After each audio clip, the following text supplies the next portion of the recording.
오늘 함께 나눌 말씀 마태복음 5장 6절 말씀입니다. 마태복음 5장 6절입니다.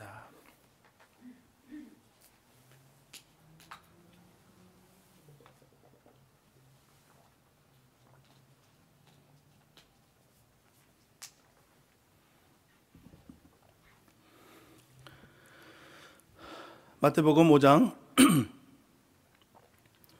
6절 말씀입니다. 주님의 귀한 말씀 우리 한 목소리로 함께 합독하시겠습니다. 시작.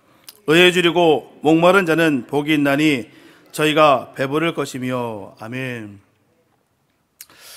이런 이야기가 있습니다. 태초에 하나님께서 천지를 창조하셨어요. 그때 하나님은 하나님의 형상대로 사람을 만드셨고요, 하나님은 자신의 형상대로 지음을 받은 사람이 행복하길 바랬습니다. 그래서 천사를 시켜서 사람에게 필요한 행복을 갖다 주라 명하셨습니다. 그러자 천사의 마음속에 질투심이 생겼어요. 그래서 천사는 사람에게 행복을 갖다 주기는 하되 좀 찾기 어렵게, 더 힘들게 감추어 놓고자 했습니다. 천사는 다른 동료들과 함께 상의를 합니다. 한 천사가 이런 제안을 했어요.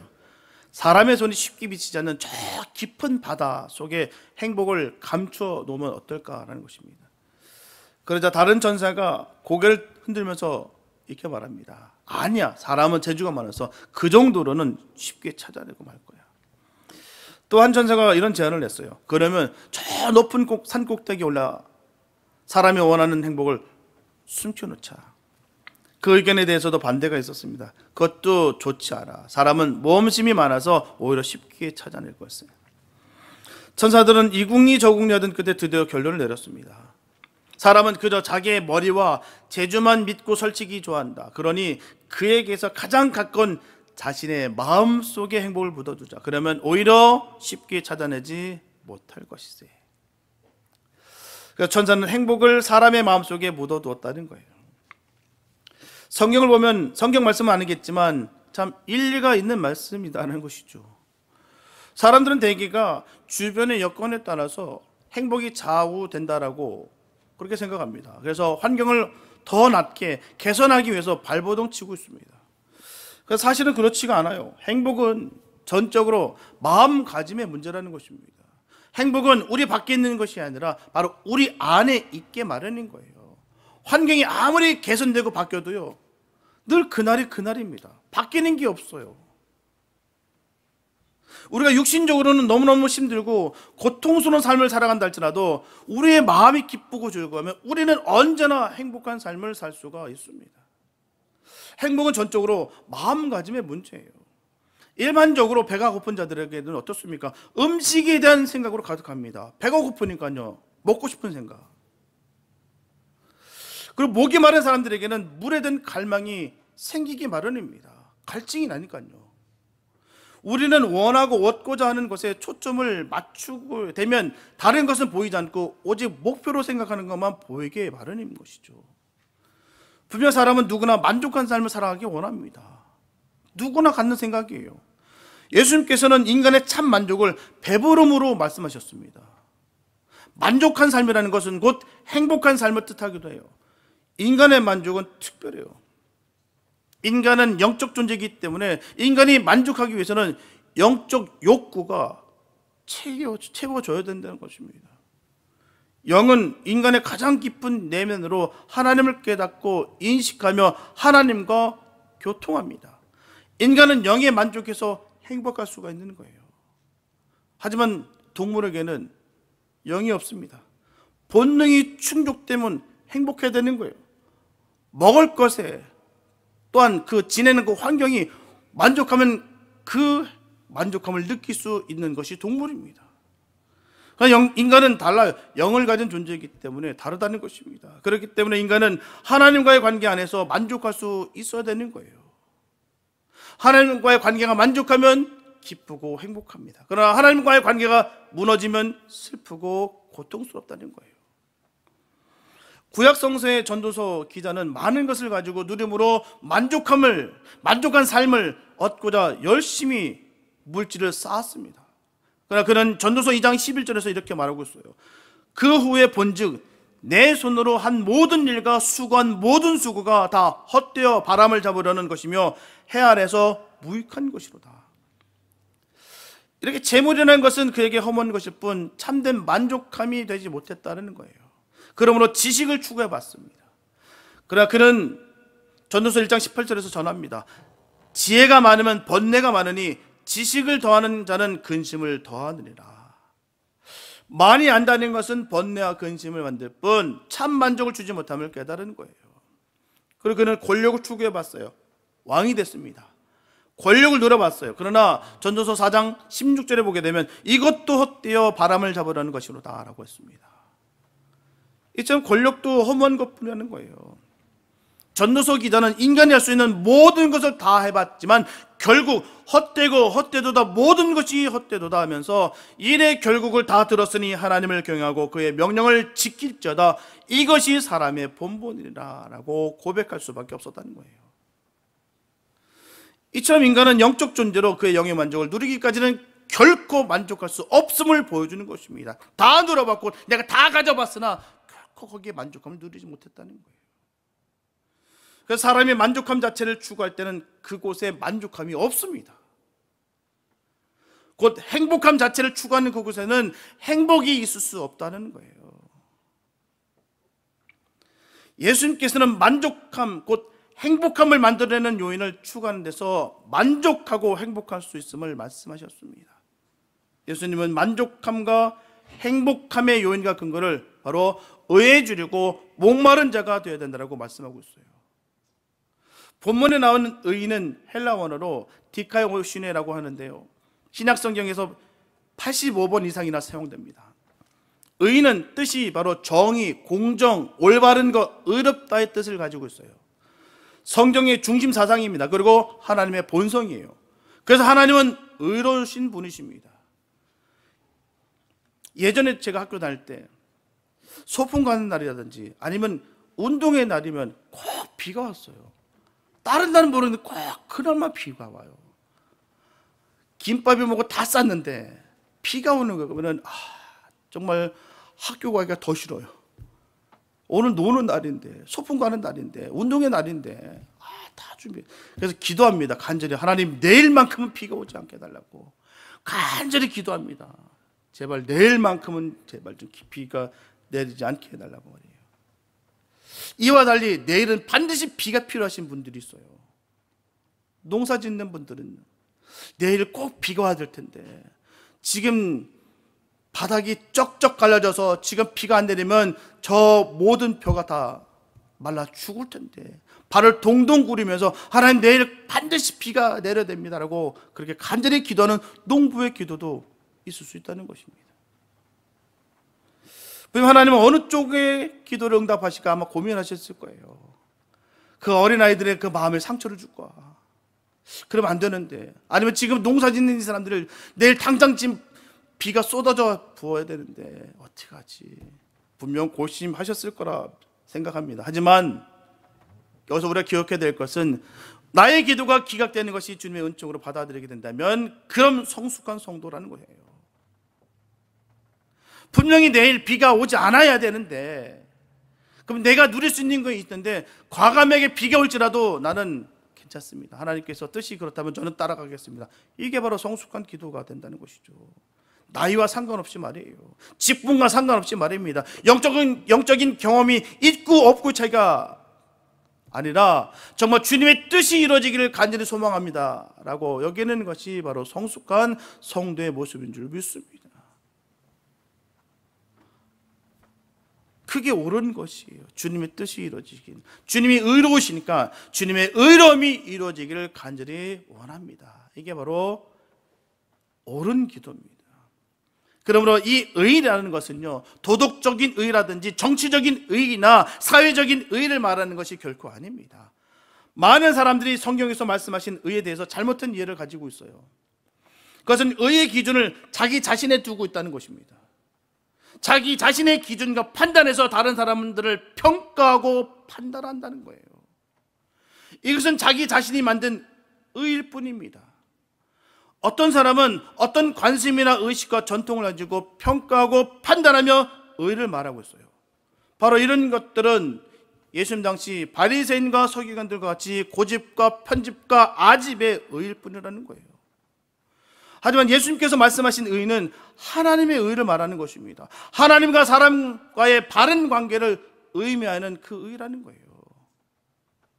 하나님과 우리의 관계가 바로 되시길 소원합니다. 우리의 믿음 생활하는 데 있어서 가장 중요한 것이 바로 하나님과 나의 관계예요. 이게 무너져 버리게 되면은 그때부터는 궤변이 나오는 거고요. 그때부터는 신앙이 곤두박질 치는 거예요. 하나님 뜻은 분명히 있는데도 불구하고 내 뜻이 이루어지길 간절히 소망함으로 말미암아 하나님 뜻과 전혀 없는 죄의 가운데 거하는 경우가 얼마나 많은지 모릅니다. 하나님의 관계가 바로 서지기를 예수의 이름으로 축복합니다. 가장 중요한 게 그거예요. 하나님과 나의 관계가 바로 서지는 것. 이 의라는 것은 바로 하나님의 기준이며 표준이라는 뜻입니다. 이를테면 하나님의 잣대와 같다라고 할 수 있어요. 즉 무엇이 옳고 그른가의 의는 우리의 잣대가 아니라 바로 하나님의 잣대로 재어 보아야 된다는 것입니다.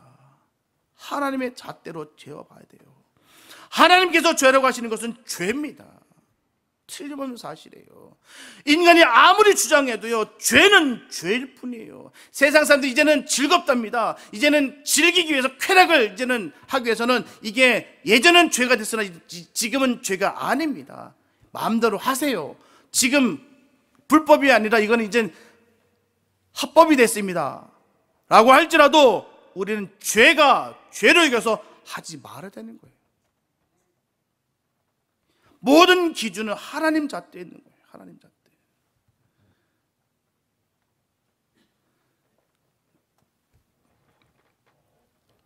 어떻게 보면 이 의는 하나님 속성이며 본질의 하나이기도 합니다. 그런데 우리 인간은 이 하나님의 기준인 의에 이룰 수 없다는 문제가 있어요. 하나님 요구하시는 의에 이룰 수 없기 때문에 인간은 만족할 수 없는 거예요. 그런데 사도 바울은 로마서 10장 10절에서 사람이 마음으로 믿어 의에 이른다라고 했습니다. 하나님께서는 우리가 하나님의 의에 이르지 못하는 것을 용서해 주시고 의로운 자로 용납해 주셨다라는 거예요.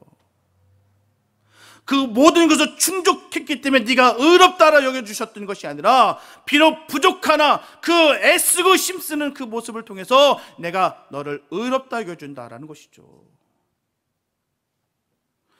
인간은 이 하나님의 의를 믿음으로 하나님으로부터 의롭다라고 인정되어지는 거예요. 이 하나님의 의가 바로 예수님의 십자가입니다.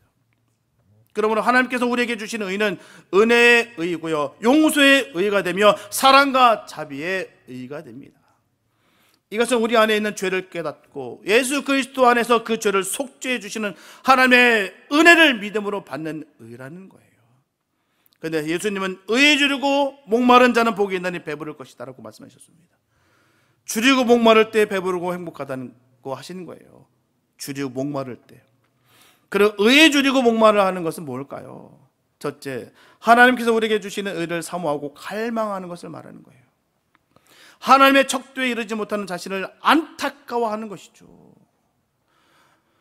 우리를 붙들고는 죄의 본능에서 너무너무 괴로워하는 것이고 온갖 형태의 죄와 죄심과 욕망에서 해방되고자 하는 그 갈망을 말하는 거예요. 하나님과의 바른 관계에 있고자 하는 그 갈망입니다. 하나님, 저는 너무너무 천합니다. 저는 죄 가운데 있습니다. 그런데도 불구하고 주님을 너무 사랑합니다. 이 갈망 가운데 주님께서 우리를 의롭다 여겨주신다는 것이죠. 둘째, 자기 중심의 이기적인 자, 온갖 형태의 자아의 그 흉악한 모습에서 해방되고자 갈망하는 것입니다. 더러움의 인간성을 벗고서 하나님의 그 거룩한 의를 입고자 하는 그 갈망, 옛 옷을 벗어던지고 새 옷을 입고자 하는 그 갈망, 성결하게 살지 못함을 괴로워하며 소면하는 것을 말하는 거예요. 하나님이 요구하시는 그 의의 기준에 이루고자 노력하는 것을 말합니다. 곧 하나님의 영광의 광채에 도달하는 그 거룩하고 성결하기를 목말라 한다는 것입니다. 예수님을 닮고자 하는 간절한 배고픔이고요, 목마름인 거예요. 이렇게 의에 주리고 목마를 때 인간의 만족감이 찾아온다는 것입니다. 누가복음 15장에 보게 되면요, 한 부자의 아들이 그 아버지의 재산을 가지고 타국에 가서 다 탕진해버려서 그 모든 재산을 잃어버립니다. 방탕한 생활로 말입니다. 돈도 건강도 친구도 다 잃어버리고 결국 돼지가 먹는 그 쥐염 열매를 먹으며 굶어 죽게 됐어요. 이런 극한 상태에서 아버지를 생각하게 됩니다. 아버지를 그리워하면서 아버지의 용서를 받아야 된다는 것, 깨달음을 가지는 것이 의에 줄이고 목말라 한다는 거예요. 이젠 죽게 됐구나. 아무리 내가 발버둥을 쳐봤자 이제는 돼지 쥐염 열매나 먹고 이 허기를 채우지도 못하고 결국 내가 죽게 됐구나. 끝장이 났구나. 근데 우리 아버지는 지금도 나를 그리워하신다. 이 마음을 갖게 되는 것이 의에 줄이고 목말른다는 것이죠. 부끄러움과 수치감 속에서도 아버지 집에 돌아가야 살 수 있다라고 용기를 찾는 것이 바로 의에 줄이고 목말라는 것입니다. 그곳에 아버지의 용서가 있고 용납해 주시는 아버지의 의가 있습니다. 그 의를 주시는 아버지 품에서 만족감이 있는 거예요. 시편 저자는 시편 107편 9절에서 저가 바로 하나님이 사모하는 영혼을 만족케 하시며 줄인 영혼에게 좋은 것으로 채워 주심이로다라고 했습니다. 또 시편 34편 10절에 보면 젊은 사자는 궁핍하여 줄일지라도 여호와를 찾는 자는 모든 좋은 곳에 부족함이 없으리로다. 이렇게 의에 줄이고 목마른 자가 바로 하나님으로부터 만족함을 찾고 있음을 말씀하셨습니다. 그렇습니다. 의에 줄이고 목말라 하는 성도 되시기 바랍니다. 그러므로 하나님께서 은혜 주시는 용서와 용납의 의를 받음으로 말미암아 만족하고 행복한 그리스도의 사람이 되시기 바랍니다. 하나님의 의를 사모하고 목말라는 믿음으로 그리스도 안에서 우리에게 주시는 그 하나님의 의를 소유하고 그 의를 완성하는 만족한 사람이 되시기 바랍니다. 의에 줄이고 목말람으로 배부르고 만족한 믿음의 사람이 되기 위해서 우리에게 필요한 것이 있어요. 그렇다면 우리에게 진정한 만족과 배부름은 뭘까요? 그것은 본문에 나와 있는 의밖에 없습니다. 우리는 행복과 만족을 세상에 찾고 구합니다.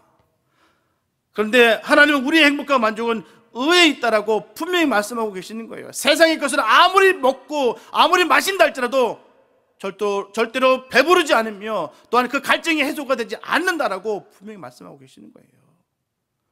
의에 주려고 의에 목말라야 된다는 것입니다. 세상적인 이익을 추구함으로 우리는 우리의 욕심을 어느 정도는 채울 수는 있을 거예요. 하지만 우리의 욕심을 채운다고 해서 그것이 우리의 삶을 다 채우는 것이 아닙니다. 그러면 늘 배부르고 늘 만족하면 살 수 있겠죠. 새로운 것을 내가 취득할 때마다 얻게 될 때마다 그렇게 되겠죠. 그러나 새로운 것을 얻을 때마다 금방 실증나고 채워지지 않는 게 바로 우리의 모습이라는 거예요.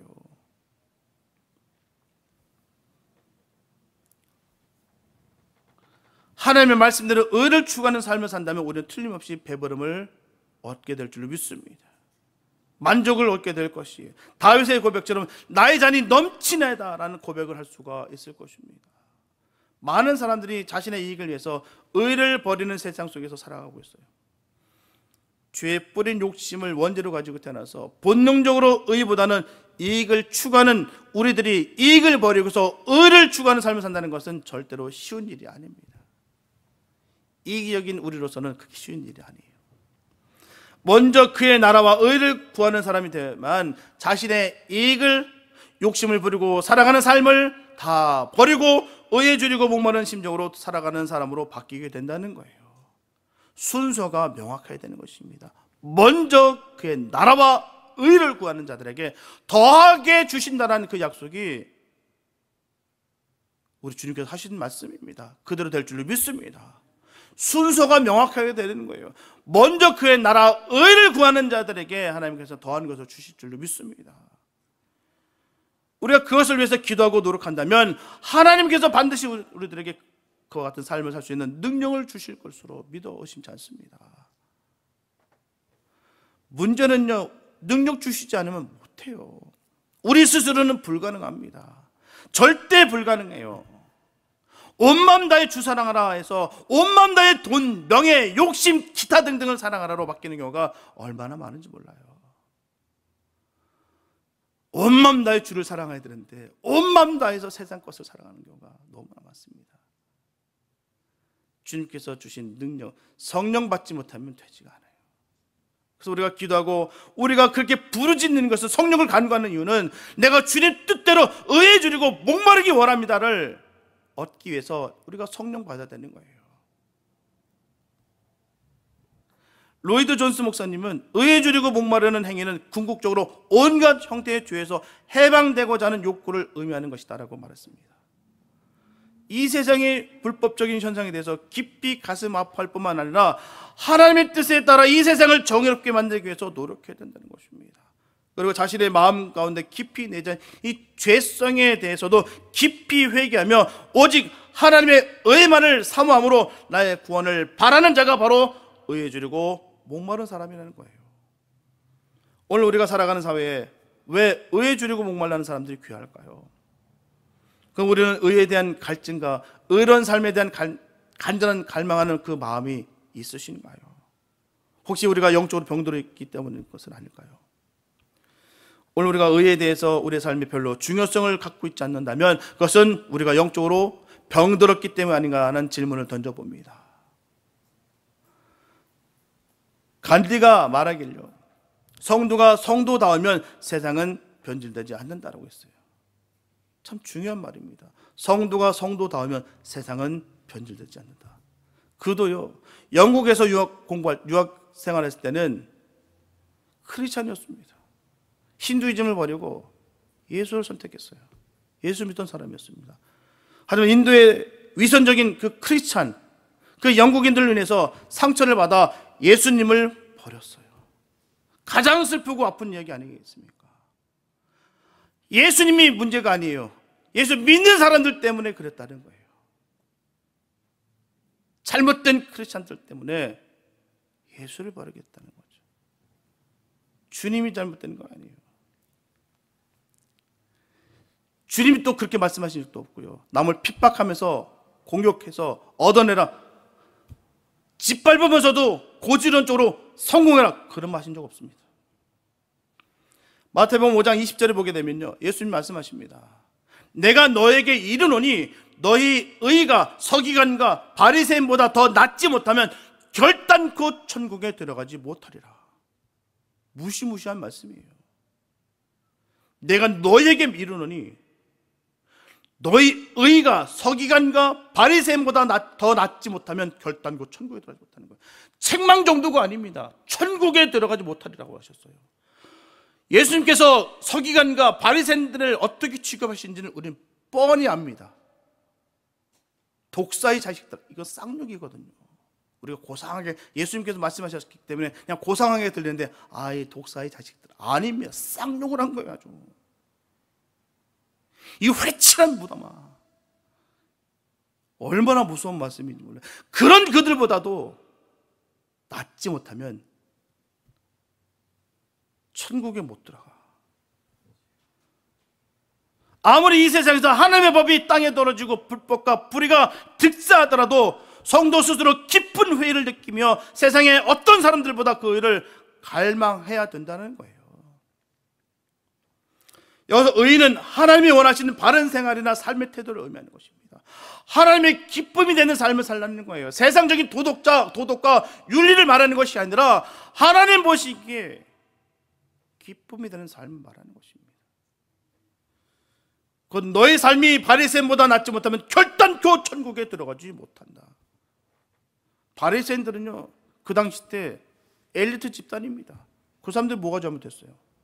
성경을 얼마나 많이 하는데요? 구제를 남들보다 더 많이 하는데요. 11조를 2번이나 하는데요. 금식 기도를 하는데요. 겉으로 볼 때는 그 종교적인 그 모습이 얼마나 거룩해 보이는데요.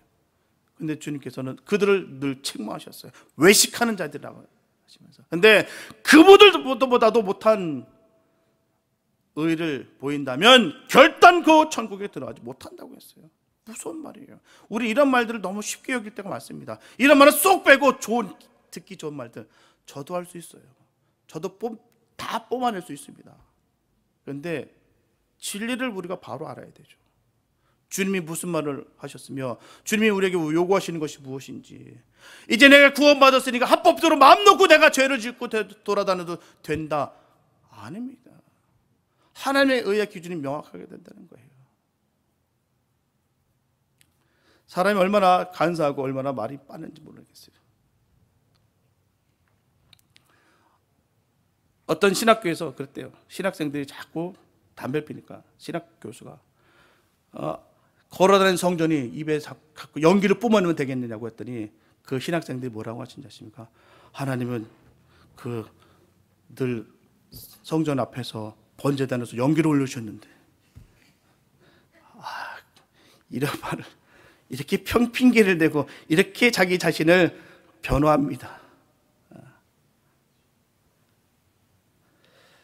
우리는 주님의 의의 기준에 맞춰 살아야 될 줄 믿습니다. 주님이 거룩하니 우리도 거룩해야 되는 거예요. 주님이 그 힘든 길을 걸어가셨기 때문에 우리도 똑같이 힘든 길을 걸어가야 됩니다. 주님께서 그 좁은 길을 걸어가셨기 때문에 우리도 그 좁은 길을 걸어가야 되는 거예요. 늘 핑계대는 삶을 살아가는 것이 아니라 하나님이 원하시는 그 삶을 살아가는 거예요. 요한일서 3장 2절에서는 이렇게 말씀하고 있습니다. 사랑하는 자들아, 우리가 지금은 하나님의 자녀라. 장래에 어떻게 될 것은 아직 나타나지 아니하였으나 그가 나타내심이 되면 우리가 그와 같은 줄을 아는 것은 그에 계신 그대로 볼 것을 인함이니. 갈망한 사람은 그 갈망하는 대상을 담게 되었습니다. 의를 갈망하는 자는 의의 사람이 돼요. 사람의 얼굴에는 그 사람이 갈망하는 것이 그대로 나타나게 되어 있습니다. 권력을 탐하는 자의 얼굴에는 교만함과 비굴함이 나타나요. 물질을 탐하는 자의 얼굴에는 탐욕과 두려움이 나타납니다. 의를 사모하고 예수님을 사모하는 자는 그 얼굴에 평화와 깨끗함이 나타납니다. 여러분들의 얼굴은 어떻습니까? 예수님을 믿는다는 것은요, 기쁨이에요. 설명이 필요 없습니다. 예수님을 사랑을 받은 사람이라면 다 아는 내용이에요. 그 사랑을 알면요, 속일 수 없이 노출되고 드러나게 되어 있습니다. 내가 정말 주님으로 인해서 내가 사랑받고 있는 삶 드러나고 있어요. 세상 삶도 마찬가지입니다. 내가 사랑을 받고 자란 그 삶의 모습은요, 사랑이 넘쳐요. 그러나 그렇지 못하고 늘 공격받고 늘 핍박받고 어려움 속에 있고, 그러면 그 마음속에 싹 트는 게 남을 미워하고 증오하고 시기 질투 미움이 가득 채워지고 있습니다. 드러나게 돼 있어요. 세상적인 것도 드러나는데 영적인 것은 더 명확합니다. 성령 충만함으로 변화된 사람으로 한다면 그 삶의 모습이 변화되겠습니다. 나만 사는 것이 아니라 남도 살릴 수 있는 역사가 드러나는 거예요.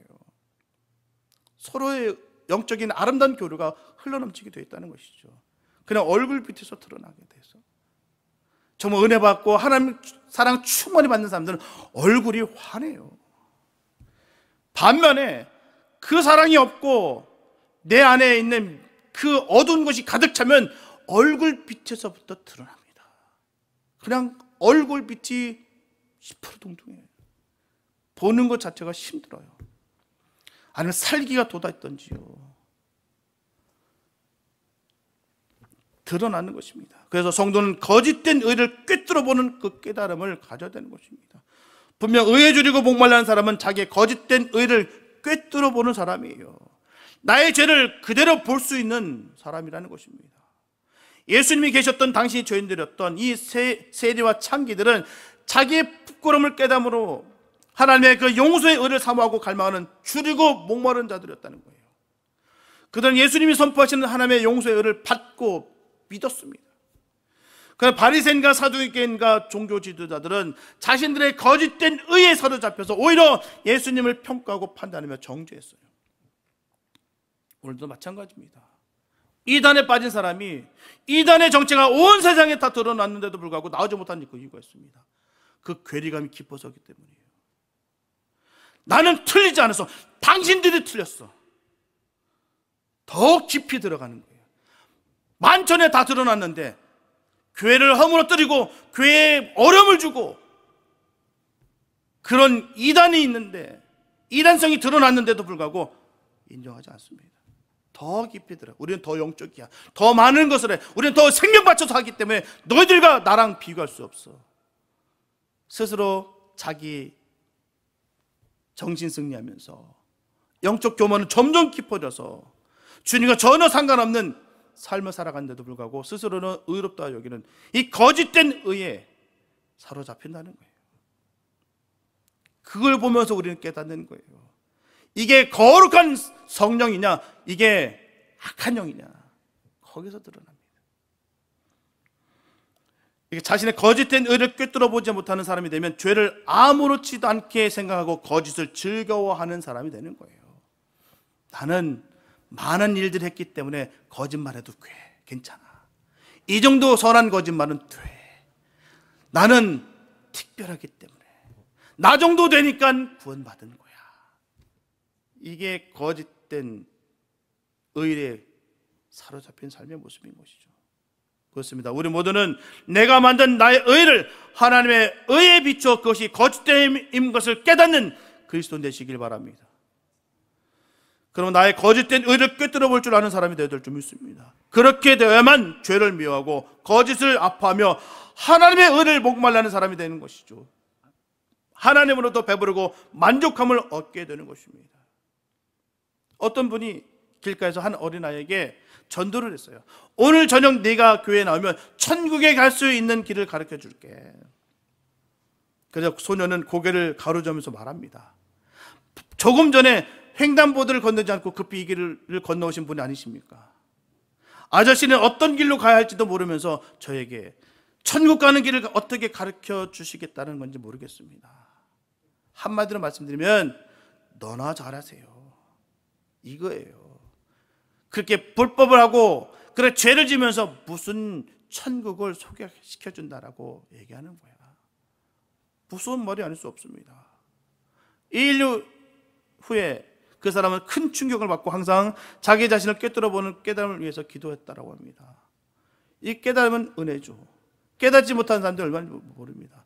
나의 모습이 추한데, 나의 모습이 복되지 않은데 자꾸 천국 간다, 예수 믿으라고 할 때 누가 그 모습을 보고서 예수를 생각할 것이며 천국에 대해서 우리가 갈망하겠느냐는 것이죠. 들려오는 소리는 뻔합니다. 너나 잘하세요. 이거예요. 너나 잘 믿고 제발 좀 천국 가는 사람 되라. 너나 좀 예수 잘 믿고 좀 변화되라. 이런 모습 없기를 바랍니다. 그렇습니다. 나의 잘못된 의를 꿰뚫어보는 지혜를 가짐으로 말미암아 하나님의 의를 사모함으로 만족한 사람 되시기 바랍니다. 주님을 만난 이제부터는 외적 추구에서 이제 내적 추구의 삶으로 변화되시기 바랍니다. 좋은 직장, 좋은 집, 자녀들의 성공, 세상의 명예와 같은 것들은 세상에 살아가는데 필요한 것들입니다. 하지만 그것이 우리 인생의 궁극적인 것이 될 수는 없어요. 우리는 나의 내적인 모습이 어떤가를 늘 살필 줄 알아야 됩니다. 그러면 내적인 평화와 기쁨, 그리고 내적인 성결을 위한 내적 의를 추구하는 그리스도인이 되시기 바랍니다. 대개 죽음 직면하며 목숨이 붙어있는 사람들은요, 살고자 하는 욕구가 강합니다. 죄의 역사 안에서 하나님의 의에 이르기를 갈망하는 사람은 내적 추구의 영적 삶을 위해서 고군분투하는 사람들이라는 거예요. 만족해서 하는 거 아닙니다. 내 자신을 너무 잘 알고 있기 때문에 부끄럽다는 것이죠. 하나님 앞에 부끄럽고 송구스럽다는 거예요. 그래서 내가 삶이 더 주님 앞에 나아갈 수 있다는 것이죠. 교만한 삶이 아니라 겸손의 삶으로 바뀌는 거예요. 주님이 기뻐하는 삶으로 된다는 것입니다. 예수님 이런 사람들에게 영혼의 만족감을 주신다는 거예요. 그러므로 예수님께서 요한복음 4장 14절에서 이렇게 말씀하셨습니다. 내가 주는 물을 먹는 자는 영원히 목마르지 아니하리니 나의 주는 물은 그 속에서 영생하도록 솟아나는 샘물이 되리라. 사도 바울도 전합니다. 갈라디아서 5장 16절에서 너희는 성령을 쫓아 행하라. 그리하면 육체의 욕심을 이루지 아니하리라. 저와 여러분들은 우리 안에 성령이 충만하시도록 배고파하고 목마르는 내적 축의 그리스도의 사람들이 되시기 바랍니다. 하나님의 말씀이 나의 내면을 가득 채우도록 목말라야 될 줄 믿습니다. 그러므로 시편 기자는 시편 119편 131절에서 내가 주의 계명을, 주의 말씀을 사모함으로 입을 열고 헐떡였나이다. 오늘 하루 우리가 기도 드리지 않고 말씀을 읽지 않으면 마치 밥을 안 먹은 것처럼 이렇게 허전해야 되는 거예요. 헐떡여야 되는 것입니다. 영적으로는 우리가 갈증을 느끼고 배고픔을 느껴야 되는 거예요. 헐떡이었더라. 이것이 바로 하나님에 대해 굶주린 사람들의 모습인 거예요. 이스라엘 백성들이 매일 만나를 먹었듯이 하나님의 말씀이 우리 매일에 일용할 양식이 되어야 되는 것입니다. 허전한 마음이 없으면 나의 영혼은 죽어요. 육체 역시 마찬가지입니다. 허기짐이 없으면 굶어 죽습니다. 몇 날 며칠을 굶었는데도 불구하고 배고픔이 없어요. 그러면 죽는 거예요. 그러다 결국은 영양실조, 다 영양분이 다 소진돼서 이제는 생명이 끊어지는 거예요. 내 안에 그리스도가 계시고 성령이 충만하며 하나님의 생명의 말씀으로 가득 채우시기를 축복합니다. 그 갈망하는 내적 추구의 사람이 되심으로 말미암아 만족함을 얻는 복 있는 예수님의 사람들 되시길 예수 이름으로 축복합니다. 사랑하는 여러분, 영국의 인문주의자며 정치가며 대법관이었던 토마스 모가 부르짖던 이 유토피아라는 말은 사람들이 얼마나 이상적인 세계와 완전한 행복의 경지에 이르길 갈망하는지를 우리가 잘 알 수 있어요. 그러나 유토피아는 이 땅에 없습니다. 더 나은 내일과 이상과 꿈을 가지는 것은 좋은 일이에요. 절망 가운데 살라는 얘기 아닙니다. 그 이상적인 그 선한 마음 좋습니다. 그러나 하나님의 거스리고 인간의 힘으로 건설되리라고 믿는 그 큰 어리석음에서 벗어나라는 거예요. 한 가지 분명히 기억해야 될 사실이 있어요. 이 땅에서 죄악과 불의가 사라지지 않는, 그리고 사회를 구성하고 있는 인간들이 의롭게 되지 않는 한 유토피아는 없다라는 것입니다. 그렇다면 예수님께서 이 땅에 오신 목적이 뭡니까? 죄인을 불러 회개시키고 대속의 선물을 주시기 위해서 이 땅에 오신 거예요. 예수님께서 사람들이 좀 더 잘 사는 사회를 만들기 위해서 혁명단체를 세우고 정치단체를 설립한 적이 결코 없습니다. 주님께서 처음에 선포하셨던 말씀이 뭡니까? 회개하라, 천국이 가까웠느니라. 이 말씀 속에는요, 이상적인 천국과 그 천국의 행복은 죄의 문제가 해결되지 않으면 결코 다가올 수 없다는 것을 분명히 말씀하시는 거예요. 죄 해결, 죄의 문제가 해결되시기 바랍니다. 내 안에 추한 것들을 드러내시고 나 연약한 모든 것을 주님 앞에 다 드러내시고 주님 앞에 매달리시기 바랍니다. 이게 바로 의에 줄이고 목마른 사람들의 모습인 거예요. 하나님 아니면 안 됩니다. 주님이 아니면 난 죽습니다. 이런 간절한 마음을 품고 살아가는 사람들이 바로 복 있는 사람입니다. 주님이 그들을 향해서 배부를 것이다, 만족할 것이다, 행복할 것이다 라고 우리에게 주신 말씀이라는 거예요. 의에 줄이시고 복이 많으시기 바랍니다. 그로 인해서 주님께 주시는 풍성한 그 역사심이 있기 바랍니다. 우리의 인생의 초점을 오직 하나님께 맞추시고 우리의 삶의 구원이신 그 예수 그리스도를 목마르게 구하셔서 그 하나님이 주시는 그 풍성함이 영원히 함께 하시기를 예수님의 이름으로 축원합니다. 기도합니다. 사랑해 주님 감사합니다. 아버지, 주님 갈증을 느낍니다.